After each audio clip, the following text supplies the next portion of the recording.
Gente querida do terror, Nadina, sou Romário Filho e acredito ser conversando que a gente se entende. Conversemos então. E hoje? Hoje conversaremos sobre o quê?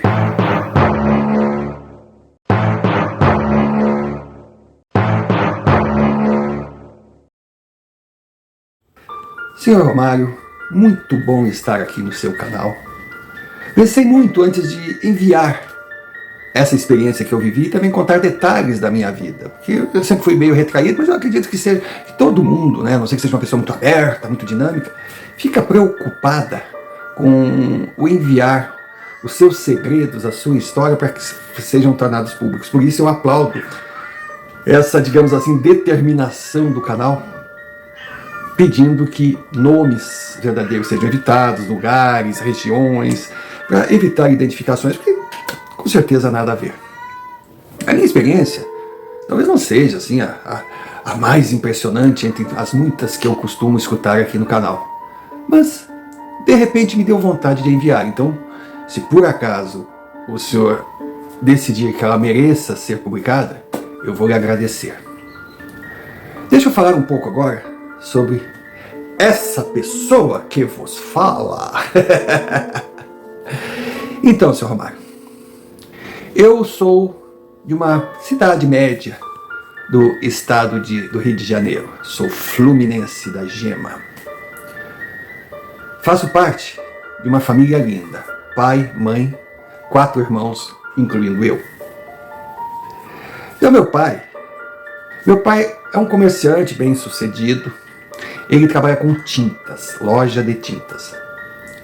Mas a sua empresa é muito organizada. Ele herdou a empresa do meu avô e deu continuidade e melhorou muito. Porque meu pai é aquele administrador chato. Desculpa, eu quis dizer nato. Mas ele tem tudo anotado. Passa o dia inteiro em cima de livros. Olha, honestamente, eu sempre tive dúvida se meu pai gostava mais da loja, das tintas ou das anotações dele. Ele, olha, sem brincadeira, eu costumava rir dizendo: pai, acabou de aparecer uma barata morta no chão, o senhor não vai anotar? É impressionante. Olha, honestamente, eu não entendi porque que meu pai não fez contabilidade. Porque ele gastava com contador porque queria, porque ele chegava e entregava os livros prontos, era só assinar. Mas a loja ia bem. Eu lembro, na época ele tinha 2 Fiorinos, aquelas caminhonetinhas Fiat, novos, com a pintura, tudo da loja. E tinha um caminhãozinho Mercedes, esse já bem mais velho, já com uns 10 anos de uso, mas também impecável, porque ele cuidava da manutenção dos carros de uma forma impressionante. Era uma empresa de 12 funcionários, uma clientela fiel e também com um giro gigantesco. Quando alguém pensava em construir, reformar uma casa na cidade, a primeira loja que ele procurava era do meu pai. Aí o cara chegava lá: ô, tudo bom, tudo bom? O nome do meu pai era Cícero. Guarde bem, Cícero. Tudo bom, seu Cícero? Tudo bem, eu quero construir minha casa, eu quero tantas latas assim, assado, que o pedreiro mandou fazer isso. Meu pai já chegava e dizia: bom, se eu estou no seu lugar, quem sou eu de desmentir o pedreiro, que é o profissional, ou me envolver nas paredes da sua casa? Mas ao invés de usar essa, eu usaria aquela, ao invés de usar aquela, eu faria isso, eu faria tal mistura. E muitas vezes ele dava a sugestão de tintas mais baratas do que o cliente ia comprar, porque ele achava que custo-benefício valia a pena. E no final, depois de chegar num acordo, ele olhava para o cliente e dizia: qual o preço mais barato que o senhor encontrou? O cara ficava meio assim: não, claro que o senhor fazendo uma obra desse porte, está pesquisando. Então, por favor, me traga aqui a nota do orçamento mais em conta que o senhor conseguir, que eu prometo lhe dar um desconto, porque eu não quero perder o senhor como cliente. O cara era impressionante. Então, dificilmente ele perdia uma venda, ou o comprador saía da loja com a mesma lista que pensaram em comprar antes de ouvir as sugestões do meu pai. Os pedreiros já conheciam o velho, tanto que muitas vezes tinha alguns que já diziam: qualquer coisa o senhor pergunte para o Cícero, ele entende. E ele entendia muito. Ele era bom. A minha mãe era a professora Carmen. Olha o Cícero Carmen. E era uma grande professora. Ela era muito boa, muito dedicada no que fazia. E eu posso falar de cadeira que fui aluno dela. E quer saber? Os entendedores entenderão. Só quem sofreu na pele esse problema saberá o que eu estou falando. Queira tudo na vida, menos ser aluno da sua mãe. Porque você não poderá ser mais um. Terá que ser o melhor para não haver dúvidas que a sua educação era do mesmo nível dos outros alunos, não havia preferências. E a minha mãe, em termos de educação, ela era incrível, ela acompanhava. Eu lembro um dia que eu estava ali envolvido com a velha, conhecida, triste e famigerada matemática. E não conseguia resolver aquele tal de teorema, mas não tinha jeito. Aí meu pai chegou e estava me ajudando quando a minha mãe entrou na sala. O que tu tá fazendo? Não, eu só estou dando uma... Você está fazendo o quê? Você está ajudando ele a solucionar o problema? Ele disse, não, eu só estou dando umas dicas. Mas tu tá louco? Mas é só umas dicas, mulher. Quando ele crescer, você não estará do lado dele para dar dicas para que ele consiga enfrentar os problemas. E ali começava o bate-boca. E aqueles dois brigavam que nem doidos. Era o dia todo dia era briga. Mas à noite, na época eu não entendia. Eu não sei o que eles faziam. Que na manhã seguinte, no café, estava assim, só brilho nos olhos, só amor para dar. Meus irmãos e eu, bom, nós também brigávamos que nem cães e gatos. Era um tal, mãe, ele fez isso, mãe, devolve aquilo, mãe, pai, mãe. Eu lembro que a minha mãe gritava, pelo amor de Deus, esqueça que eu existo. Olha, se nome de mãe gastasse, vocês não teriam outra palavra na boca, parem, era aquela gritaria, aquele rebuliço, aquela... Resumindo, éramos uma família normal e feliz. Meu pai e a minha mãe tiveram o meu irmão mais velho, o Carlos, olha o C, quando completaram 10 anos de casado.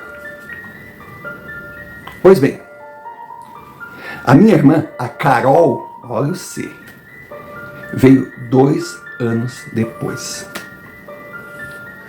E o meu irmão, o Caio, olha o C, esperou 2 anos para nascer. Aí, a nossa família era composta de Cícero, de Carmen, de Carlos, de Carol, de Caio e eu, João. Até nisso eu descobri que era diferente.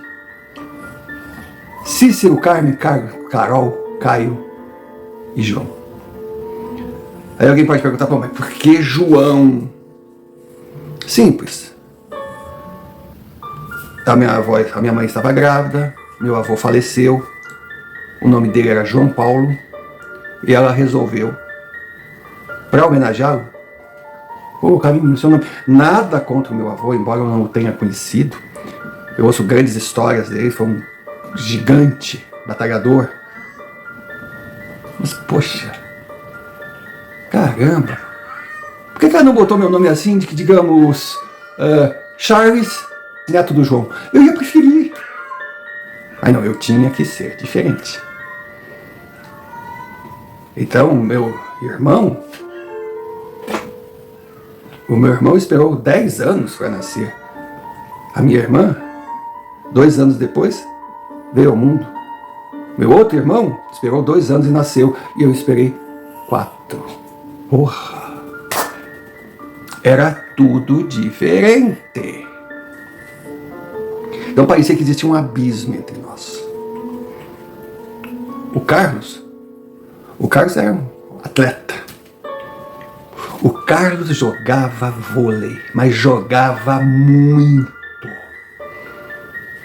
Tanto que só não seguiu carreira porque tinha outra vocação, fez a medicina que sempre sonhou e foi muito bem sucedido. A Carol, nossa, Pensa numa moça linda. Pensa numa moça linda. Carol para mim era padrão de beleza. Meu Deus, os candidatos a me chamar de cunhado faziam fila na porta. Só que quando chegavam lá, tive que encarar o seu Cícero e a dona Carmen. E olha, não era teste para qualquer um, não.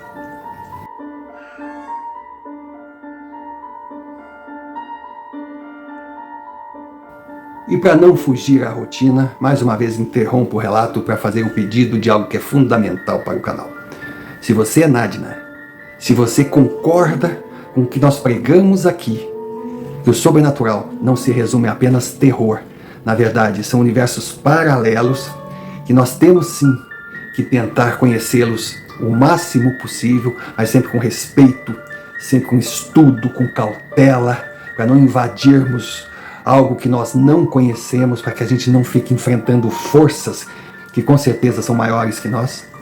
Se você concorda que nós temos sim muitas perguntas sem respostas, que temos que ir atrás dessas respostas, mas sem ficar repetindo questionamentos, e usando o atalho de interagir, de aprender com gente igual a gente, principalmente conhecendo experiências vividas por elas, para que possamos então tirar nossas conclusões e aprender, porque esse aprendizado, esse conhecimento é muito importante para a nossa evolução. Se você concorda, você é um Nadina.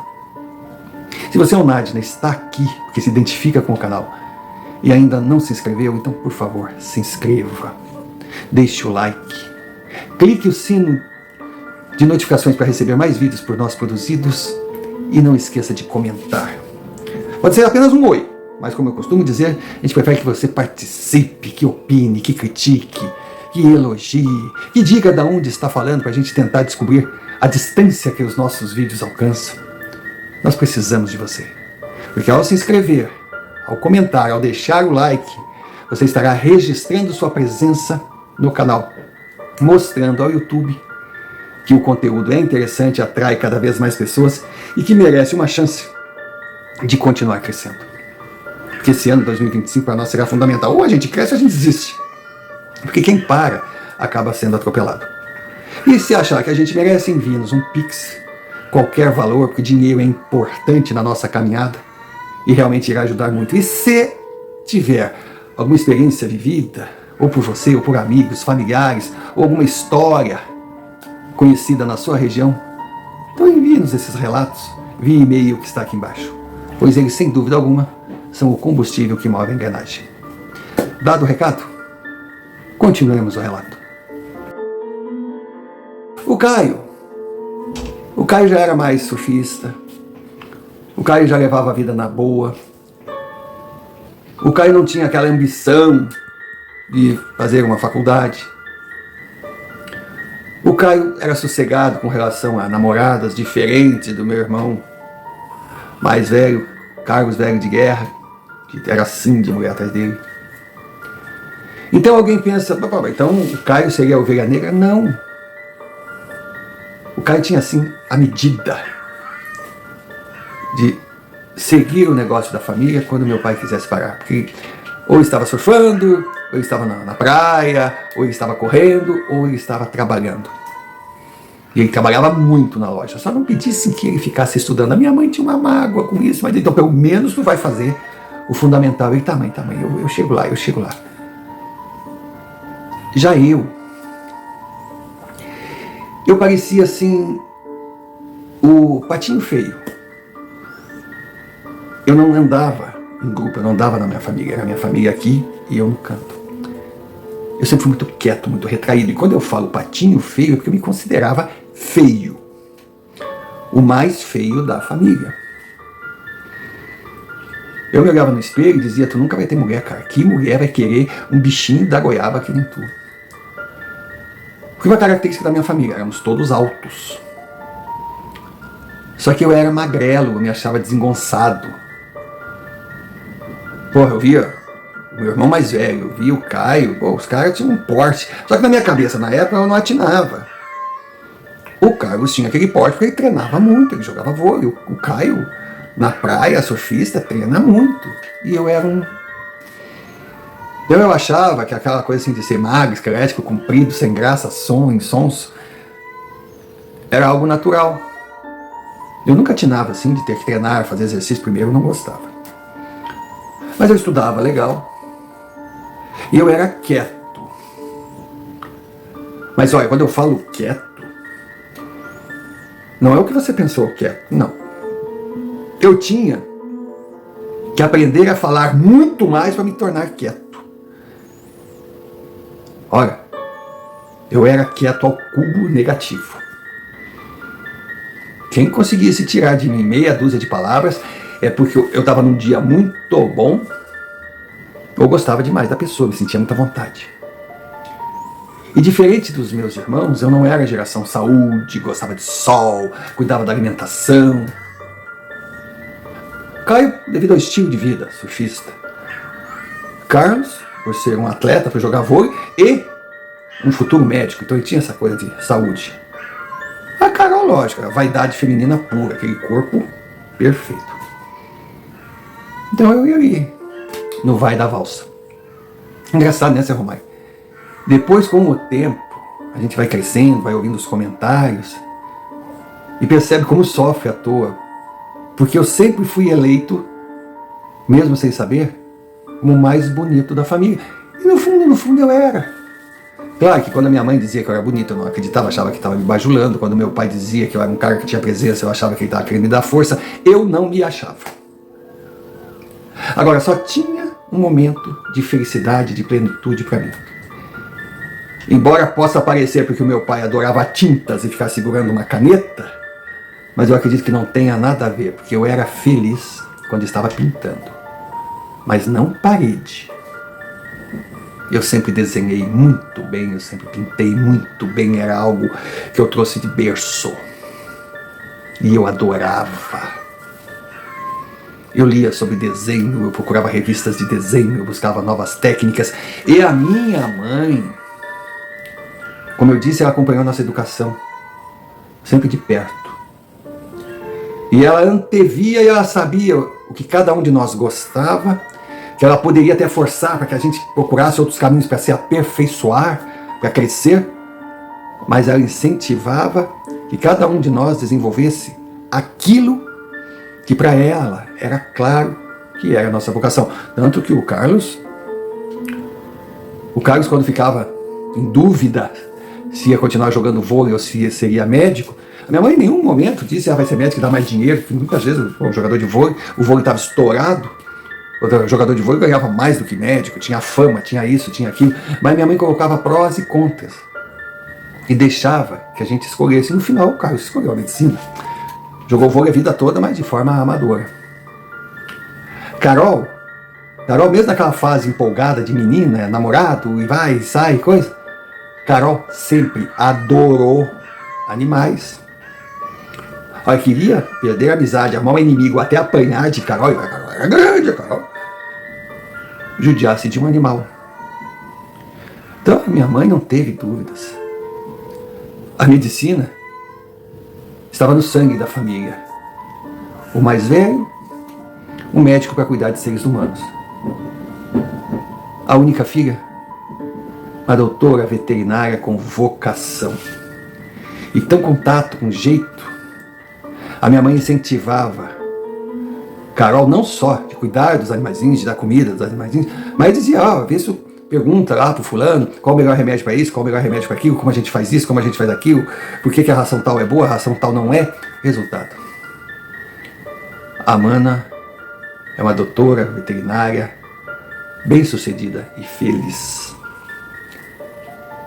Já o Mano Caio, claro, minha mãe brigava com ele para ele estudar, mas estudar até o ponto máximo que ele pudesse chegar, ou até mesmo ter interesse por leitura, por pesquisa, ser igual ao pai dele. O pai dele não tinha universidade, mas se aprofundou, se tornou um autodidata naquela profissão que ele escolheu, e isso que ela queria do meu irmão. E ela conseguiu, porque meu irmão virou um excelente administrador e, pasmem, para surpresa geral da nação, ele se formou em administração, levou a faculdade nas coxas. Mas se formou, aprendeu muito. Igual meu pai fez, ele também, ao assumir a empresa, ele chegou com novas ideias E hoje não é só aquela loja da nossa cidade, é uma rede de 4 lojas. Então todos encaminhados. Faltava euzinho aqui. O devagar quase parado. Mas, assim, por coincidência, eu estava no meu quarto, que era o meu universo, né? A minha mãe veio e me deu uma máquina fotográfica digital. Porque os celulares já estavam surgindo, já tinham celulares que tiravam fotos, mas ainda eram caros. E se ela desse um celular digital para mim, teria que dar para os outros todos. Mas se desse uma máquina fotográfica, para eles tanto fazia. Ela me deu uma máquina. Aí quando eu vi aquilo, eu digo, mãe, que coisa linda, mas por que essa máquina? Não, meu filho, tu gosta de pintar, tu se inspira na natureza, mas vai que tu passe por um local que veja uma imagem linda, mas que não vai retornar. Você fotografa e depois faz dela o que quiser. Eu achei aquilo brilhante. Tanto que a máquina fotográfica passou a fazer parte da minha vida. E ela dizia, eu estou te dando essa que é mais cara, tu cuida. Porque ela tem ali uma memória que guarda as fotos. Então não precisa toda a foto revelar, senão a brincadeira vai ficar muito cara. E de fato, as fotos estavam ali. Então a gente tocava a vida. A gente ia crescendo. Foi quando eu vi Caio conversando com Carlos na hora do almoço. Só meu pai não estava.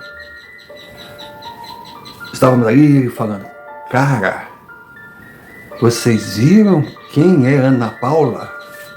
O Carlos falou, não, eu não sei quem é Ana Paula. Aí a cara, Ana Paula? Ah, Ana Paula, vamos ver. A dona Sônia, nossa vizinha de anos, só fala na neta da capital, que a neta é linda, que a neta é aquilo, que a neta é aquilo outro, que a neta... O Carlos, é mesmo? Tu viu a tal da Ana Paula? Meu Deus, aquilo que é mulher bonita. Já a Carol ficou. Mas como assim? Não é tudo isso não. Aí ficava naquela discussão. Foi quando a mãe olhou pra mim e disse, e tu, Zico, chegou a conhecer? Ai, senhor mãe, eu esqueci de falar esse detalhe. Meu pai era o Cícero, a minha mãe era Carmen, meu irmão era Carlos. A minha irmã era Carol, mas não que fosse, sabe, diminutivo de Caroline, Carolina, não, era o nome dela. E Caio também era o nome dele, se bem que na época não era assim muito usual o nome Caio, normalmente era um apelido de Carlos, mas não, ele era Caio. Na minha família ninguém tinha apelido, só eu. Zico. Eu odiava aquele apelido.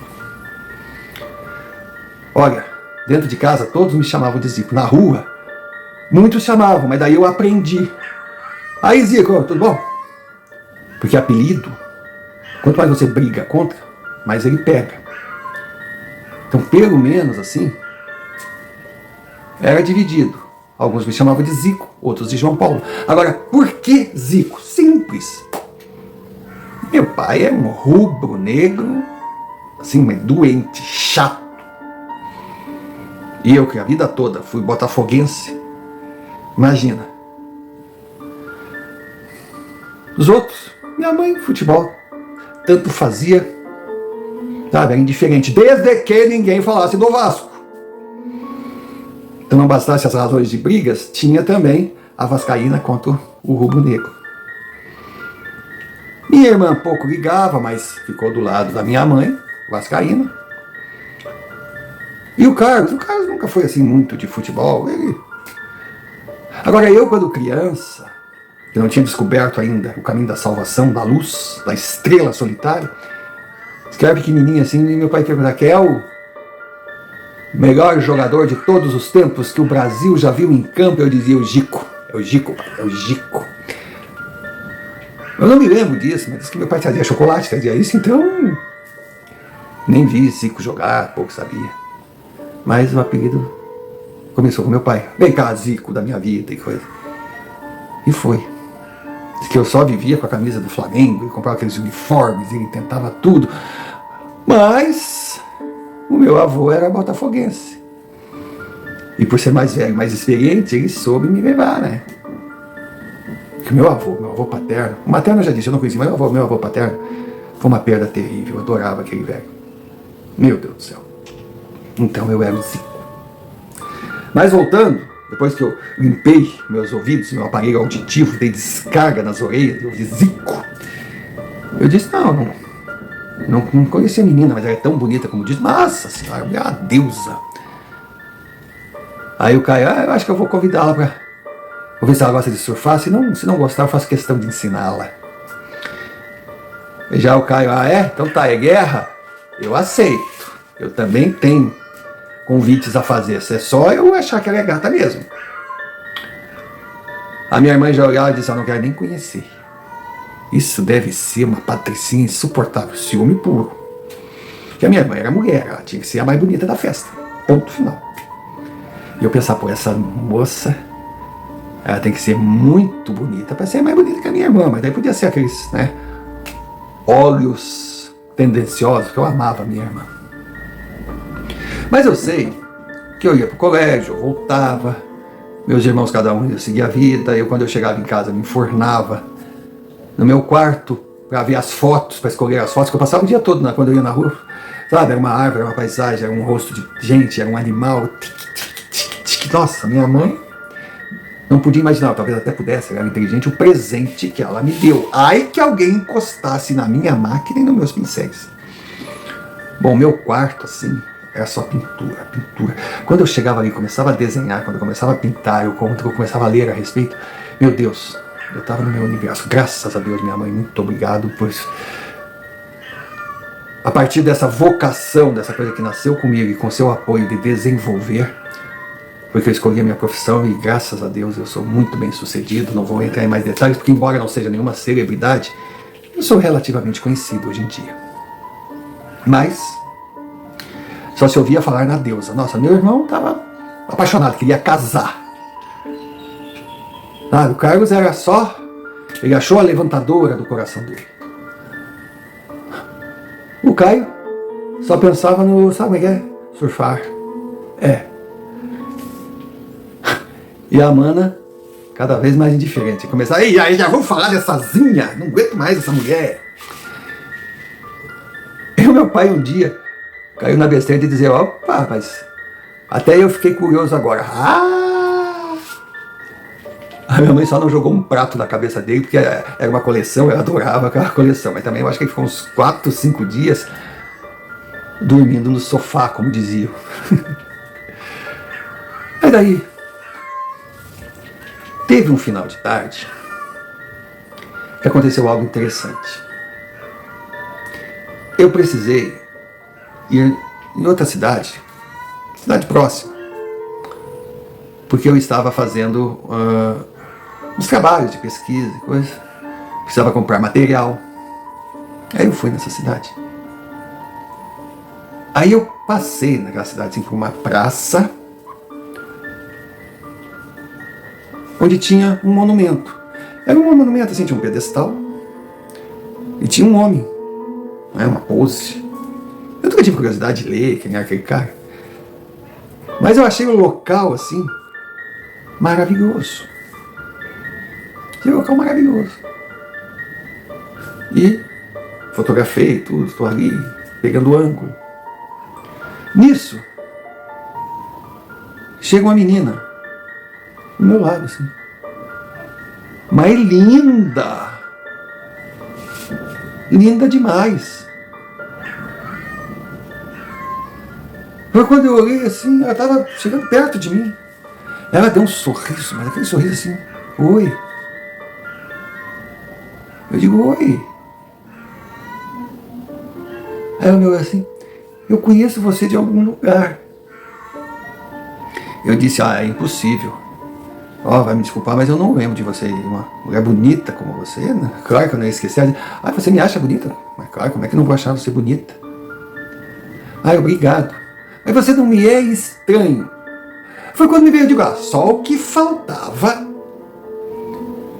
eu estar aqui, a quilômetros de distância, na presença da deusa que tirava o sono dos meus irmãos. Aí eu entrei em detalhes e ela diz, só. Eu digo, nossa. Meu Deus do céu, que coincidência. Aí nós conversamos ali, eu falei das papagaiadas dos meus irmãos, ela ria. Sabe quando a gente se esquece da vida? Quando tem que pegar o ônibus das 5, sabe que vai ter ônibus só às 8? Eu até esqueci de perguntar o que eu estava fazendo ali, também não era da minha conta, vai ver que tinha parentes ali.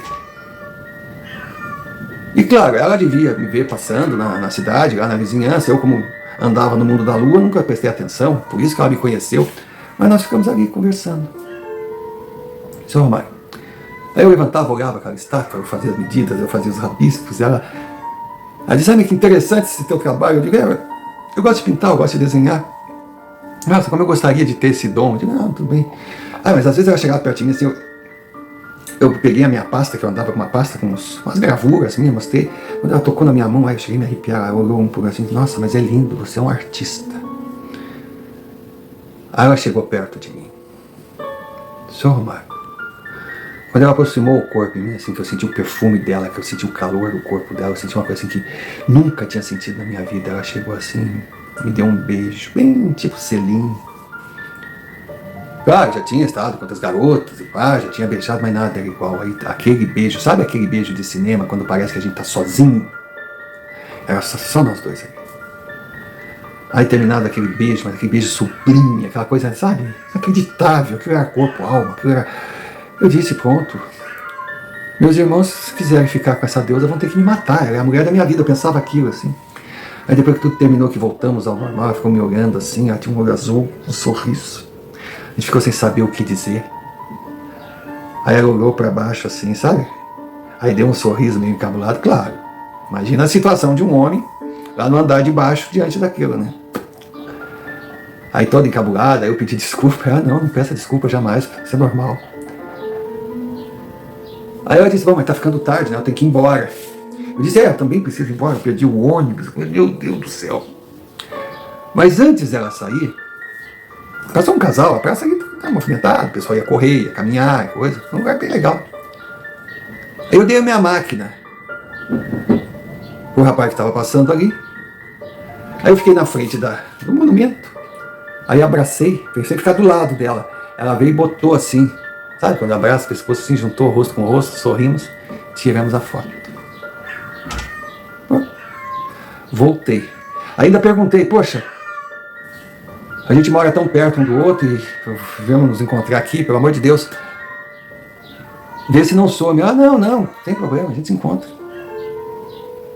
Aí tá. Eu fui embora. Fui embora para casa, mas eu fui no mundo da lua. As pessoas falavam comigo: "Onde foi o passarinho azul?" Eu pensava: não foi o passarinho azul, foi o olho azul, mas eu não queria contar nada para evitar, sei lá, a reação dos meus irmãos, né? Aí eu fui, cheguei em casa tarde, só tomei meu banho e fiquei no quarto ali vendo aquela foto. Seu Romário, eu viajava.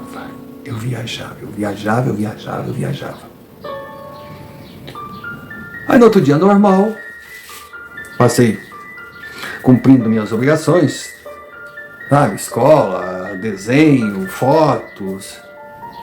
E quando eu venho embora, seu Romário, assim, na calçada, eu vejo aquele monumento. É aquele da outra cidade, que eu tirei foto com ela. Eu olhei assim e digo: "Ô raios, parece muito com o monumento." Aí era uma imagem de um homem, assim. Quando eu fui passando, juro, senhor Romário, ele virou, ficou me acompanhando. Eu olhei, eu digo: "Não, eu tô vendo coisa." Aí eu firmei, eu pensei que ia ver o monumento na mesma posição, mas não, ele me acompanhava. Ele me acompanhava e tinha um olhar, uma coisa. Aí eu vi aquela monstruosidade, que eu sei lá se era de bronze, se era de zinco, se era de ferro, sei lá o que era aquilo. Simplesmente fez... e desceu. Desceu do pedestal. Era a luz do dia. Eu não estava sonhando. Eu digo: "Mas que loucura é essa?" E já acelerei o passo. Quando eu acelerei o passo, eu vi aquela coisa atrás de mim. Seu Romário, o desespero, o coração veio na boca. Quanto mais eu corria, mais parecia que aquela coisa vinha atrás de mim. Quando eu cheguei em casa, nossa casa tinha um muro, assim, um muro de respeito, dava uns 1,5 metro. E eu não quis saber se o portão estava aberto ou não estava aberto. Porque a gente tinha aquele muro, tinha um portão para as pessoas passarem, depois seguia mais no canto, aí tinha aquele arco assim, e tinha o portão do carro. Seu Romário, do jeito que eu cheguei, eu pulei, não me pergunta como, 1,5 metro, eu botei o pé em cima do muro sem usar as mãos e estava do outro lado. Sabe, minha mãe estava ali regando as flores e coisa. Deu um grito, que é isso? Porque eu me tabaquei no chão, tu tá louco, tu quer se quebrar todo. Já meu pai já estava em casa, já viu o que houve, eu estava todo machucado e coisa. Aí me levaram para dentro. Aí eu só olhava, fecha a porta, que ele está atrás de mim, fecha a porta, o pau atrás de mim, mas ele quem? Fecha a porta, fecha a porta. Vê se ele está ali, ele estava me chegando, aí meu pai olhou, mas quem? Foi quando eu olhei, assim, uns 3 casas do outro lado, ele estava parado, olhando para mim. Tá lá ele, pai, tá lá ele, olha lá, pai, olha lá, é o homem do monumento, pai, olha lá. Meu pai olhava e dizia, não está enxergando nada, vamos, entra aí, meu filho, entra. Aí o meu braço estava doendo. Ele pegou o carro, fomos para o pronto-socorro, não deu outra, eu quebrei meu braço. Então saí de lá todo lanhado, todo arrebentado e coisa. Aí cheguei em casa com antibiótico, com isso, com aquilo. Aí fiquei de passar outro dia no hospital para fazer, sabe, um gesso, uma coisa mais adequada. Passei aquela noite com dor e preocupado e nervoso, o que era aquilo. Mas é lógico, meio que dopado, tu dorme, aí fui pro hospital, fiz tudo que tinha que fazer, aí começou meu martírio maior. Porque com aquele braço quebrado, eu podia ir na escola, eu podia fazer tudo, mas eu não podia pintar. Eu não podia fotografar, eu tinha quebrado a mão direita. Meu Deus do céu.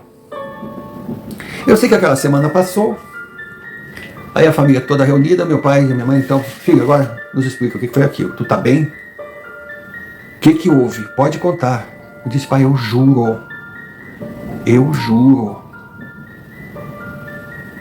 Foi o homem do monumento. Mas que monumento, filho? Monumento que tem lá na cidade. Aí meu pai disse, não me lembro desse monumento. A minha mãe, eu não costumo ir muito lá, não presta atenção. Aí eu ainda falei, pai, mãe, aí para meus irmãos todos, eu não estava sozinho.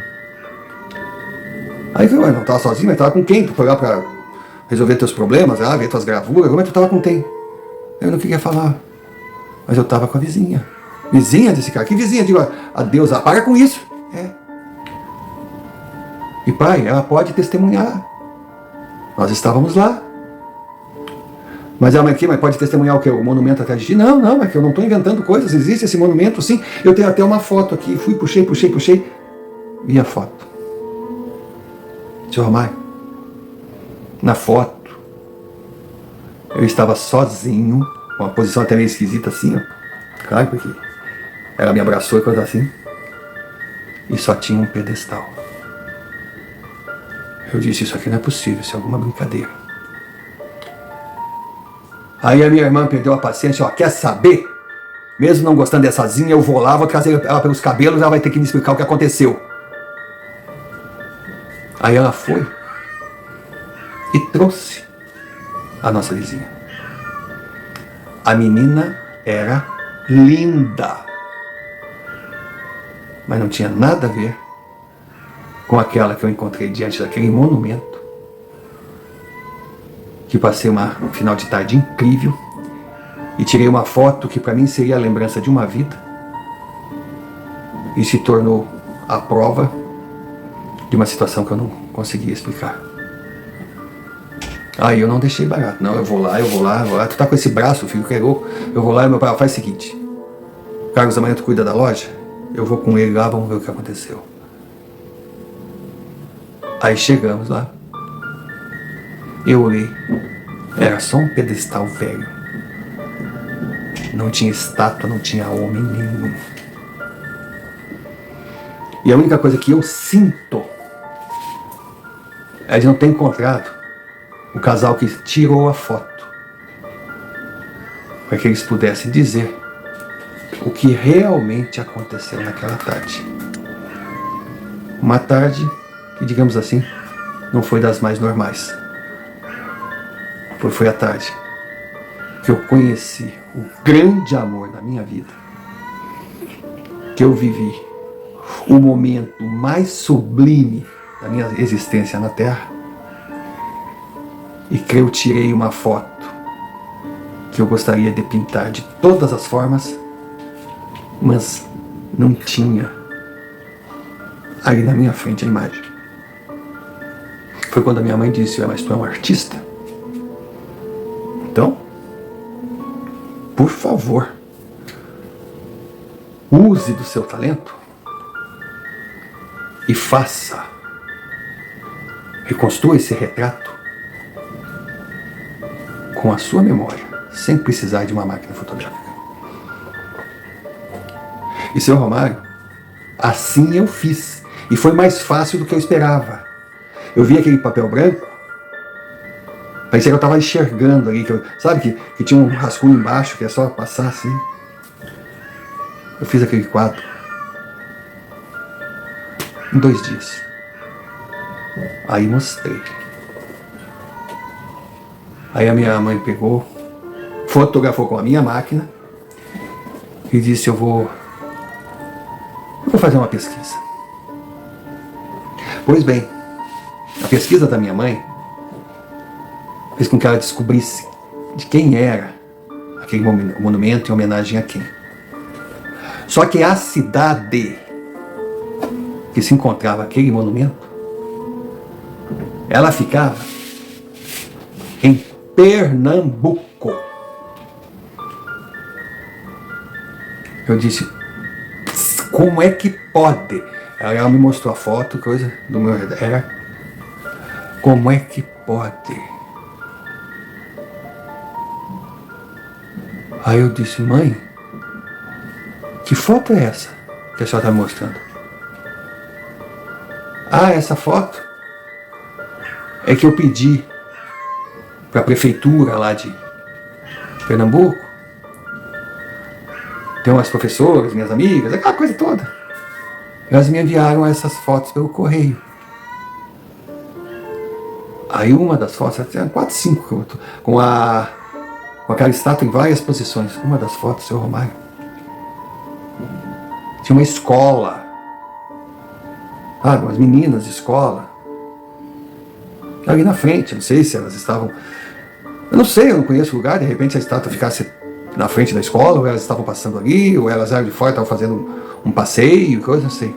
Tinha umas meninas ali. Entre elas estava o grande amor da minha vida. Foi quando eu percebi que as meninas estavam vestidas da mesma forma. Eu concluí que a roupa era uniforme. E era a roupa que ela usava quando nós nos encontramos naquela tarde. Só que a foto, aquelas meninas...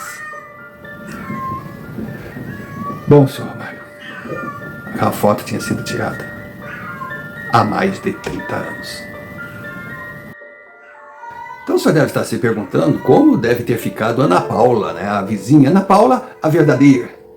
Porque conhecendo a sutileza e a delicadeza da minha irmã, vendo como ela saiu irritada de casa, indignada, querendo entender o que estava acontecendo, eu imagino como ela não deve ter trazido Ana até a minha presença.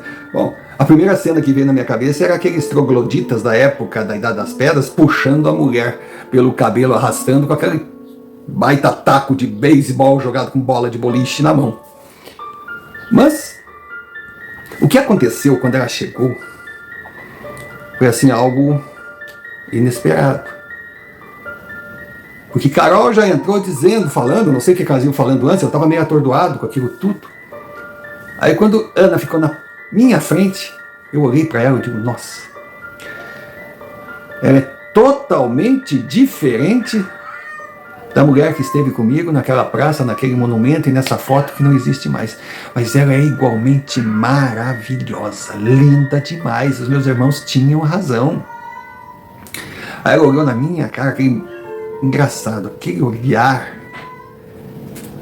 Bom, eu estive com uma morena, pele clara, olho azul, a coisa mais linda do mundo, que me deixou desnorteado. Eu estava diante de uma loira, olho verde, que me deixou quase na mesma situação. Mas ela me olhou assim e simplesmente disse: que brincadeira é essa? Eu não conheço você. Claro que eu fiquei totalmente sem ação ou reação. Eu também não a conhecia, eu também não sabia o que estava acontecendo. Bom, se para mim era confuso, imagina para ela que foi tirada de casa, sabe lá Deus como. E lógico, Depois que ela fez a sua parte, esclarecidos os fatos, sem esclarecer absolutamente nada, ela saiu educadamente, mas mostrando que, sabe, não gostou muito da situação e que jamais seria amiga de Carol. E pior, que com ela eu não teria nenhuma chance. Porque, no mínimo, ela deve ter me considerado um retardado, um débil mental, um cara que com problemas que precisa de tratamento. Eu não sei dizer o que ela pensou. Eu só posso concluir me dizendo que Ana Paula, a verdadeira, é a minha esposa, é a mãe do meu filho, é a minha grande parceira. E até hoje nós conversamos sobre o ocorrido, se é que ocorreu ou se eu imaginei, não sei. E com certeza, mesmo depois de consultar sua árvore genealógica toda, de fazer perguntas para todos os parentes, ela não tem a mínima noção de quem era aquela menina que ela teria que conviver até com um sentimento assim de ciúme, que ela tinha que concorrer com uma falecida que já não estava viva e não estava mais presente, e eu era viúvo de uma mulher perfeita que vivia só alguns momentos de felicidade, e ela era mulher em carne e osso, que tinha que todo dia mostrar o quanto valia a pena, claro, ao mesmo tempo que não tinha como evitar que eu percebesse suas falhas, seus defeitos e suas limitações, mas no conjunto da obra, eu posso afirmar que ela sentia ciúme sem nenhuma razão. Porque não há por que ter ciúme de uma imagem, de um sonho vivido ou imaginado, principalmente sendo a mulher maravilhosa que ela era e que com certeza só entrou no meu caminho devido a uma lembrança de uma mulher que eu nunca mais vi, de uma estátua que não estava ali e de uma foto que jamais apareceu da forma que eu imaginava que tinha sido tirada.